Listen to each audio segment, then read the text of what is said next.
తెలిసో తెలియకనో అభిమన్యుడు పద్మవ్యూహంలోకి పోలేదు మిత్రులారా. అతనికి ఆ రోజు కథన రంగంలో మృత్యువు పొంచి ఉందని తెలిసే వెళ్ళాడు. కానీ ఏదో ఒక చిన్న నమ్మకం, తన వాళ్ళు తన వెంట ఉన్నారు అనే చిన్న నమ్మకం, వాళ్ళతన్ని అనుసరించడంలో విఫలమయ్యారు. అది తెలిసి ఇంకా ముందుకు చొచ్చుకుపోతూ కౌరవసేనను కకావికలం చేశాడు.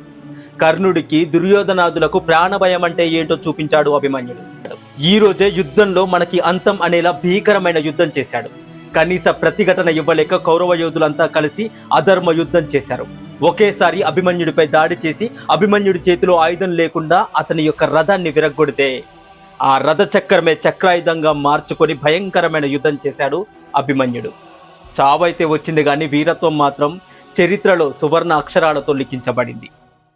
ఒక్కసారి మనం పనిని మొదలు పెట్టాక ఎంత ఇబ్బంది వచ్చినా దానిని వదలొద్దు మిత్రులారా. మన ఒంట్లో ఓపిక, ప్రాణం, పట్టుదల ఉన్నంత వరకు పోరాడాలి.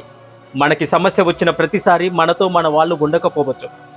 లక్షల మంది కౌరవ సేనల మధ్యలో ఒంటరిగా అభిమన్యుడిగా మనం కూడా ఏదో ఒకరోజు మిగిలిపోవచ్చు. కానీ వెన్ను చూపక పోరాడిన వాడే చరిత్రలో తన పేరుని రాసుకుంటాడు. మీకు ఈ వీడియో నచ్చితే హరే కృష్ణ అని కామెంట్ చేయండి. మరెన్నో ఇలాంటి వీడియోస్ కోసం మన ఛానల్ని ఇప్పుడే సబ్స్క్రైబ్ చేసుకోండి.